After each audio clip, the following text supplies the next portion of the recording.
After 22 years of clamoring, we finally have a sequel to Pokemon Snap. Oh yeah, I was all over this. I pre-ordered this one, I downloaded it as soon as it became available, and unlike the original, this one takes more than a day to beat. It takes a couple days. But now that I've beaten it, let's talk about it!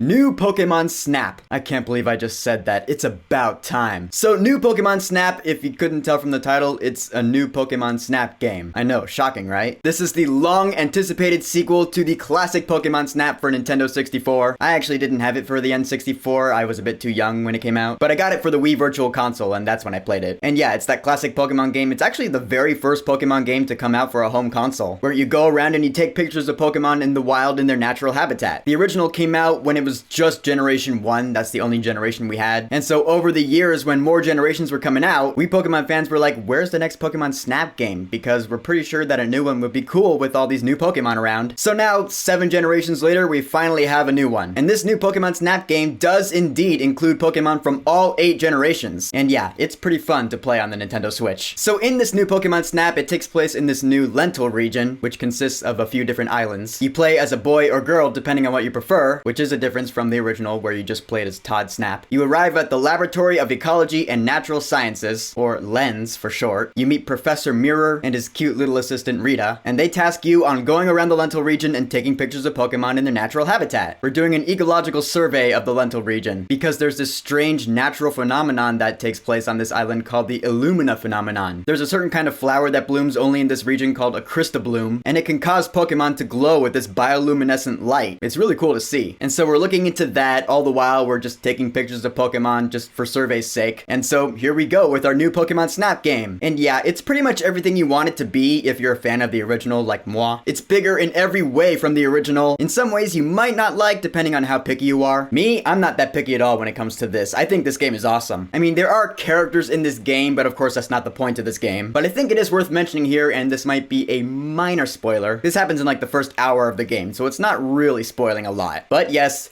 Todd Snap does in fact come back, and he's one of the guys that talks with you. But I mean, when he first showed up in a cutscene, I was like, oh my god, I was not expecting that. It's Todd Snap. That's awesome. It's just such a nostalgic throwback, you know? He looks 20 years older. It was just a nice surprise. And then he has his little student named Phil, who I actually don't like that much. But yeah, let's just talk about what this game is about. Taking pictures of Pokemon. The graphics in this game are freaking insane. This has to be one of the most immersive Pokemon games I have ever played in my life. That is when I was playing it on my nice big flat screen TV with the surround sound going and everything. I was going on these courses and I really felt like I was in the Pokemon world, in the wild, taking pictures of Pokemon in their natural habitats. It was awesome. It was everything I ever wanted as a kid and now. Come on, one thing all Pokemon fans have in common is that we've all fantasized about Pokemon being in the real world, or us being in the Pokemon world. This game brings us closer to that feeling than Pokemon Go ever did, and I mean that. You're going around on these set courses, you can look all around, you're just like, wow, look at this place. And of course, all the Pokemon roaming around, you're just like, ooh, look at that one. Oh, look at that one. Some of the little ones, you're just like, that is the most adorable thing I have ever seen in my life. Like the very first course, you see this little Grookey and a Pichu running around. I was like, oh, it's a Pichu. Oh my god, that's so cute. I mean, it's a little Pichu for crying out loud. I just wanted to go up and squeeze it. When you're underwater, you see little Finneon. I was like, I love Finneon. Look at that. But then you see a bigger Pokemon and you're like, wow, that's really cool. This is actually the first Pokemon game that I felt truly represented the scale of how big an Onix is. Towards the end of the desert level, you come across these Onix and you're like,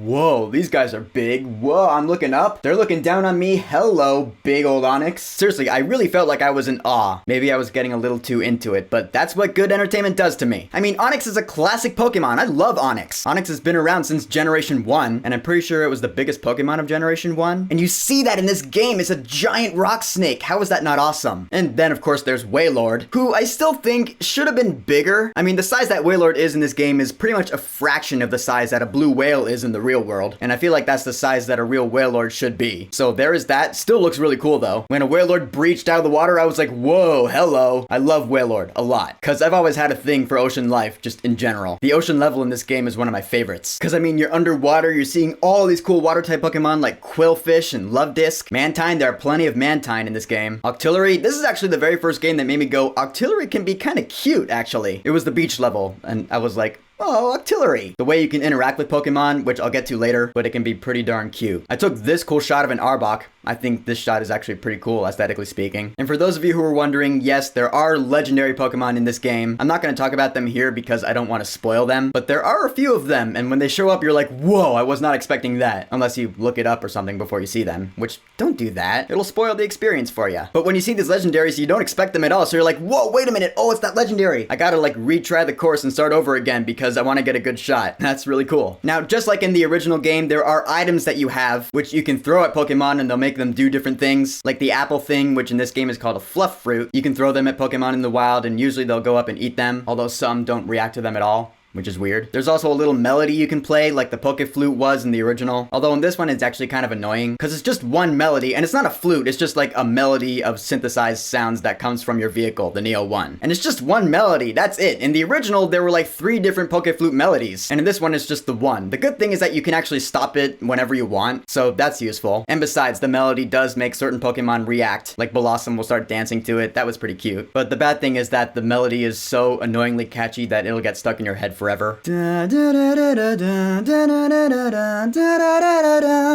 It's annoying. And also during these courses, you can lay out a scan. You can scan the environment to see what kind of species of Pokemon are around you, which is actually pretty useful. And then there are these little like things that'll come up during a scan where you can like look into that and see what it is. They actually help you progress in the story, which I think is pretty cool. And sometimes after a scan, you can actually go a different direction. Like you scan it and it's like, oh, you can go this way instead. And so you're like, okay. And so you go in that different direction and you see new Pokemon doing new things. It's really cool. But the coolest item in this game that you have is pretty much the replacement for the Pester Ball in the original. Instead of a Pester Ball, you get an Illumina Orb. You take these, you throw them at a Pokemon, and then they'll start glowing. And sometimes that makes them do some pretty cool things. And you can also throw these orbs at a Crystal Bloom flower, which will make them glow up, and some cool Pokemon stuff will happen there too. Sometimes you're like, whoa, that happened. That was cool. Yeah, some of these things will actually amaze you. That is, if you're into the game like I am. Now, each of the different islands in the Lental region have what's called an Illumina spot, where you'll see one special Pokemon that's running around with this really cool Illumina pattern. Like the first one you see is this Meganium that's on the box art. And so there are like these special courses where it's just that one Pokemon, you go around taking pictures of it, and it's glowing with this really cool bioluminescent Illumina pattern. It's a really cool new aspect of Pokemon Snap. Pretty much the reason this game exists, the whole Illumina thing. Now, there are 11 different courses in this game, whereas there are 7 in the original. And the cool thing is that there are actually like different versions of these courses. So really it feels like there are 22 or like 30 or something different courses in this game. Like you can visit a course during the day or at night and you'll see different Pokemon doing different things depending on the time of day. That's awesome. And then like I said, within those courses after a scan you can change directions, so that makes it like a new course. And then there are the Illumina spots, they are their own courses. It's really cool. It like adds a variety aspect to this game. Plus you have this thing called a research level, where if you do any given course enough times, your level will go up. So like let's say for example you have the beach course. If you're like a beach course research level 2, you can go back to that course and now the Pokemon are doing new things. I don't know how that works, but I'm not questioning it because it's really cool. The thing is, sometimes it'll take a while to get to the next level. You have to do a course like over and over again. I haven't made it past level 3 in any course yet, but hey,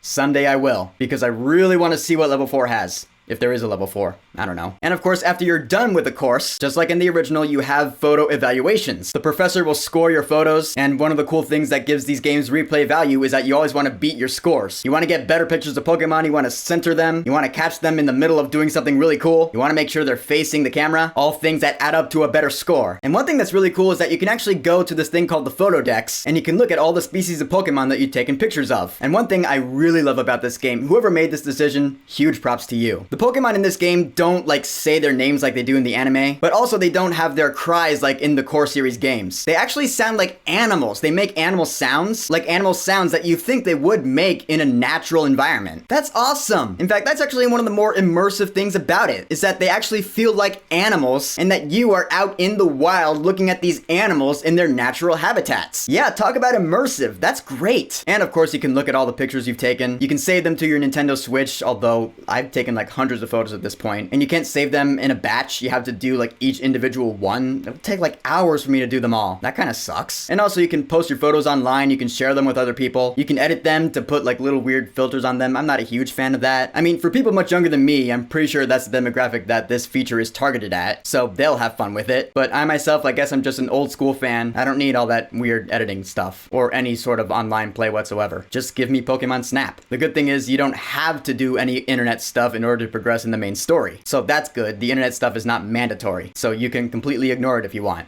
which I do. I will say another immersive aspect of this game is that there are actually cutscenes in the story. Like, this game actually attempts to tell a story, and the cutscenes actually really work because the characters have voices, they have dialogue. I mean, the dialogue is only in the cutscenes, nowhere else. But I liked it. And the music in this game is pretty good. It's more orchestral than the original, of course. There were some tracks in this game where I was like, this music is beautiful, it's awesome. Like, one of the Illumina spots is a Milotic, and so you're seeing this beautiful Milotic swimming around. It's all bioluminescent, and the music that plays in that spot, I was like, this is the most beautiful thing in the game right here. But you know, the thing is, I don't see the soundtrack in this game going down as memorable as the soundtrack in the original Pokemon Snap, because let's face it, the soundtrack in the original Pokemon Snap is like one of the greatest video game soundtracks ever. It just is what it is. The soundtrack in this one is just orchestral music that you've heard in plenty of games before. So yeah, I will say there's nothing really special about the soundtrack in this game, and it kind of pales in comparison to the soundtrack of the original. My biggest complaint about this game though, it's minor, but it is worth mentioning, is that sometimes when you're in a course, you're in the zone, you know, and you're taking pictures of Pokemon. Sometimes after you've snapped a picture, one of the characters will butt in with like a line, like Phil, Todd's student, who I just don't like in general as a character. Like, why is he in this game at all? I don't know. But he'll butt in with a line like, oh, I wish I could have gotten that shot. I'd just be like, dude, I'm in the zone. Don't interrupt.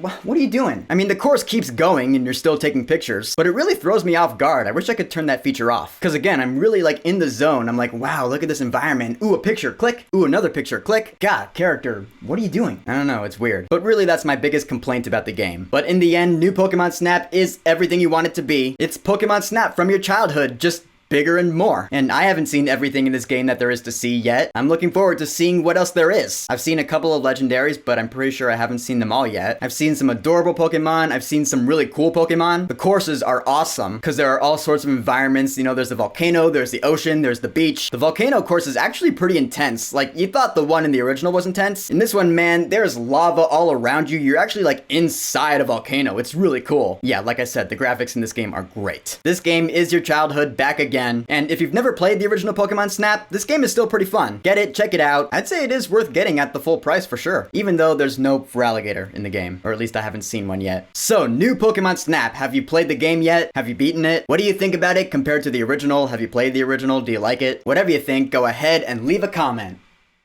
And don't forget to subscribe.